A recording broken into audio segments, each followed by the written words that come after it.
வணக்கம். குரு வக்ர பயிற்சி பலன்கள்.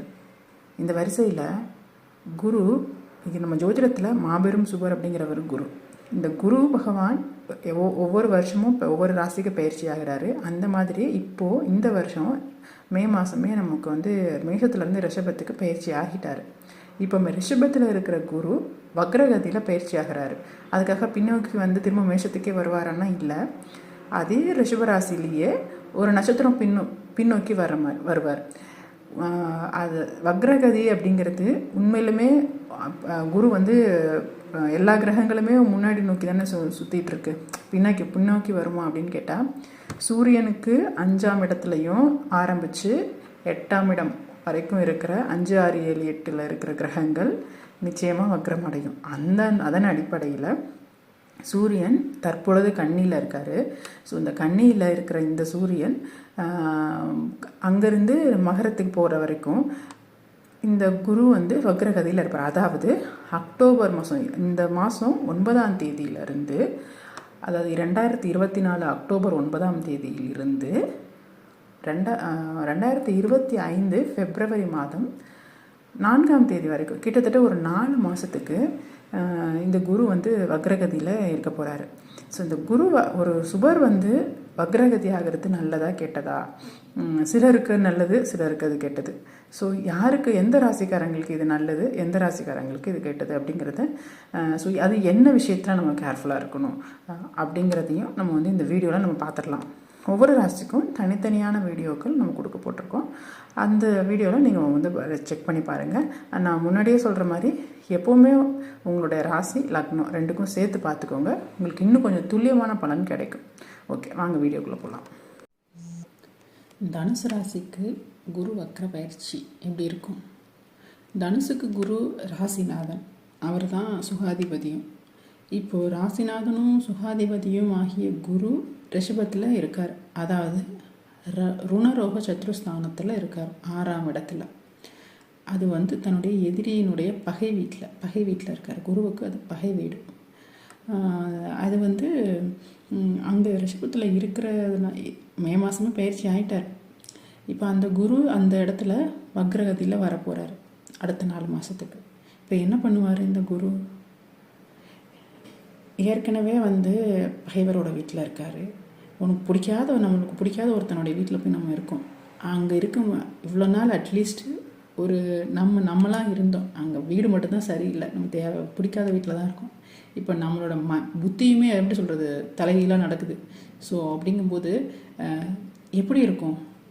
பிடிக்காத வீட்டில் போய் இருக்கிற குரு தலைகீழாக நின்றுட்டு இருந்தால் என்ன மாதிரி இருக்கும்னு நீங்களே யோசிச்சு பாருங்கள். ஸோ புத்தி அதாவது தேவையில்லாத விஷயத்தில் போய் தலையிட கண்டிப்பாக கூடாது. கண்டிப்பாக புதுசாக எந்த விஷயங்களையும் நீங்கள் ட்ரை பண்ணாதீங்க. குரு அங்கே பாசிட்டிவாக அவராக இருக்கும்போது ஓரளவுக்கு நன்மைகள். ஆனால் அவர் வக்ரகதியில் இருக்கும்போது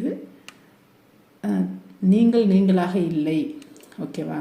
ஸோ அதனால் புதுசாக இது பயமுறுத்துகிற மாதிரி அப்படின்னா சொல்ல இல்லை. நீங்கள் புது விஷயங்களை ட்ரை பண்ணாமல் இருந்தாலே இந்த குரு வக்ர பயிற்சி உங்களுக்கு சாதகம் தான். சாதகம்னா என்ன? இப்போ இருக்கிற மாதிரியே அப்படியே கடந்து போயிடலாம். குரு 6ஆம் இடத்துல இருக்கக்கூடாது தனுசு ராசிக்கு. இப்போ அங்கே இருக்கார், அதுவும் வக்ரகதியில் ஆக போகிறாரு. இப்போ இந்த புதுசாக நீங்கள் ஏதாவது பிஸ்னஸ் பண்ணுறேன், ஏதாவது வேலைக்கு ட்ரை பண்ணுறேன், வேறு எங்கேனா போகிறேன், வெளிநாட்டுக்கு போகிறேன், இல்லை ஏதாச்சும் இப்போ நீங்கள் ட்ரை பண்ணணும்னு நினச்சிங்கன்னா இப்போ பண்ணாதீங்க. அது யோசிங்க, இது தேவைதானா, உண்மையிலுமே இது நமக்கு சரி வருமா அப்படிங்கிறத. இல்லை, நான் ஹை பேக்கேஜ் கொடுக்குறாங்க, எனக்கு பேக்கேஜ் பிடிச்சிருக்கு, எனக்கு இந்த சேலரி எனக்கு தேவை, ஸோ அதனால் நான் போகிறேன், அதுக்கு பின்னாடி என்ன இருக்கும் அப்படிங்கிறதையும் நீங்கள் 1க்கு 2 முறை செக் பண்ணிக்கிட்டு நீங்கள் டிசைட் பண்ணுங்கள். என்ன கேட்டால் நீங்கள் அந்த மாதிரியெல்லாம் ஒரு ஆஃபர்லாம் புதுசாக எடுத்துக்காதீங்க இந்த குரு வக்ர பயிற்சி காலத்தில். ஸோ அப்போது என்ன கெட்டது மட்டும்தான் நடக்குமா அப்படின்னா, இது கெட்டதுன்னு கிடையாது. ஆனால் நல்லது நடக்கிறதுக்கான சாதக கூறுகள் கம்மியாக இருக்கிறது. இதை நீங்கள் புது ரிஸ்க் எடுத்து நீங்கள் புதுசாக, ஏன்னா இப்போ நீங்கள் பார்த்தீங்கன்னா தொழில் மற்றும் ஜீவனஸ்தானம் கிளியராக இல்லை. உங்களுடைய 6ஆம் இடம்ங்கிறது இன்னொருத்தர்கிட்ட வேலை பார்க்குற இடம். அங்கே வந்து உங்கள் ராசிநாதன் போய் தலையில நிற்கிறாருன்னு வச்சுக்கோங்களேன். ஸோ நீங்கள் அங்கே போய் நேராக நிற்காமல் தலையில் நிற்கிறீங்க. இப்போது தொழில் பண்ணிகிட்டு இருக்க இடம் பார்த்திங்கன்னா 10ஆம் இடம். அப்போ தொழில் பண்ணிகிட்ருக்க அங்கே இடத்துல கேது வந்து நின்றுட்டுருக்கு. அந்த கேதுவையும் இந்த வக்கரமாகி இந்த குரு வந்து பார்த்துட்டு தான் இருக்கார். ஆக இப்போ நீங்கள் தொழிலுக்காக புதுசாக நீங்கள் எதையாவது போயிட்டு விரிவாக்கம் பண்ணுறேன், இல்லை எதையாச்சும் வந்து புதுசாக நான் வந்து பிஸ்னஸ் ஸ்டார்ட் பண்ணலான்னு ஐடியா வச்சுருக்கேன், அதுக்கு நான் கடன் கேட்டுட்ருக்கேன் பேங்க்கில். ஸோ இதெல்லாமே வந்து இப்போ பெரிய பாசிட்டிவான பீரியட் கிடையாது. தொழில் ஸ்தானமும் வேலை ஸ்தானமும் ஒரு மனுஷன் லைஃப்பை ரன் பண்ணுறதுக்கு தேவையான ஸ்தானம்.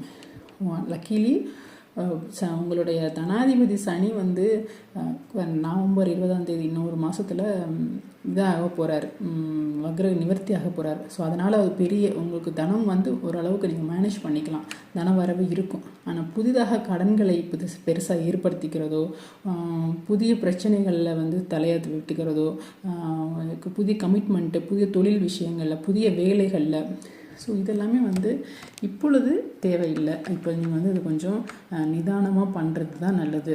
ஸோ இந்த ஒரு 4 மாதத்தை தள்ளி போடுறது உண்மையிலுமே நல்லது தான்.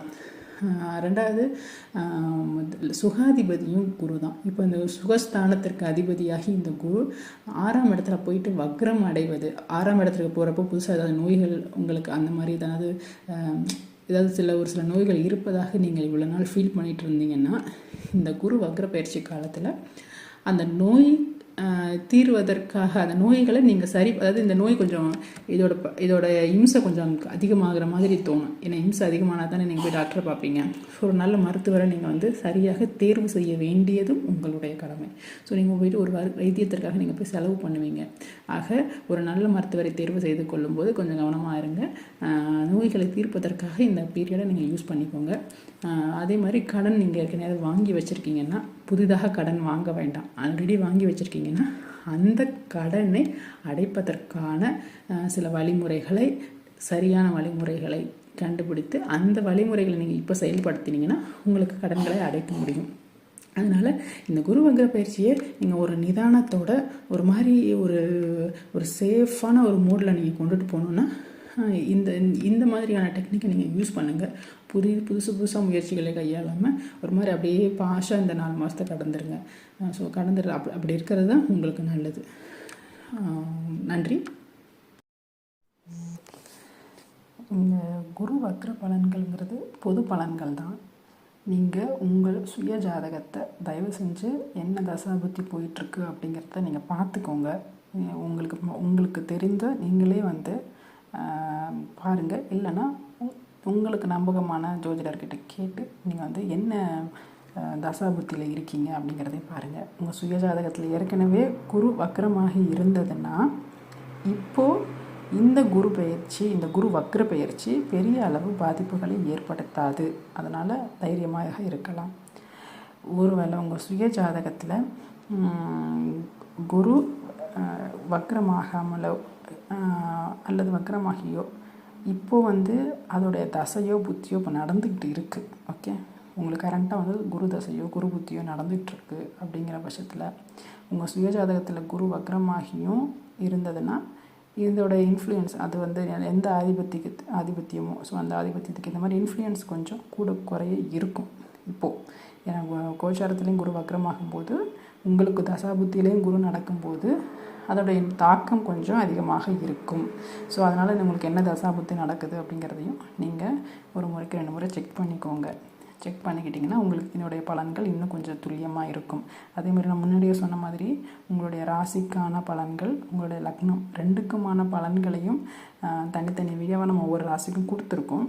நீங்கள் வந்து துலாம் ராசியும் மகர லக்னம் அப்படின்னா மகரம் துலாம் 2க்குமான குரு வக்ர பயிற்சியை பலன்களை நீங்கள் பார்த்துக்கோங்க. 2 வீடியோவையும் சேர்த்து பார்த்துக்கோங்க. ஸோ தட் உங்களுக்கு இன்னும் கொஞ்சம் துல்லியமாக பலன் கிடைக்கும். இதுதான் ஓரளவுக்கு உங்களுக்கு பலன் வந்து இது மேட்ச் பண்ணிக்கலாம். இது தவிர குரு ரிஷபத்தில் தான் இப்போ வக்ரம் அடைகிறார். ஸோ ரிஷபத்தில் இப்போ எந்த கிரகம் உங்களுடைய பிறந்த ஜாதகத்தில் இருக்கோ அந்த கிரகத்துடைய தாக்கமும் இந்த குரு வக்ர பயிற்சியில் வந்து இருக்கும். அந்த எந்த கிரகத்தின் மேலே குரு வக்ரம் அடைகிறார் அப்படிங்கிறதையும் பொறுத்து. ஸோ அது வந்து அடுத்த கட்டம். அது உங்களுக்கு வந்து தெரிஞ்சதுன்னா நீங்கள் அதோட சேர்த்தும் பார்த்துக்கலாம். இவ்வளோதான். இந்த குரு வக்ர பயிற்சி எல்லாருக்குமே வந்து ஓரளவுக்கு ஒரு கனவுகளை அவங்க செய்ய முடியாத விஷயங்கள் எல்லாத்தையுமே செஞ்சுக்கக்கூடிய ஒரு காலமாக அமைகிறதுக்கு எங்களுடைய வாழ்த்துக்கள். நீங்கள் முடிஞ்ச அளவுக்கு இந்த வீடியோவை சப்ஸ்கிரைப் பண்ணிக்கோங்க, இந்த சேனலை சப்ஸ்கிரைப் பண்ணிக்கோங்க, இந்த ராசி பலனும் மற்றவங்களுக்கும் ஷேர் பண்ணுங்கள், உங்களுக்கு உபயோகமாக இருக்கட்டும். நன்றி. மீண்டும் மற்றொரு வீடியோவில் சந்திப்போம்.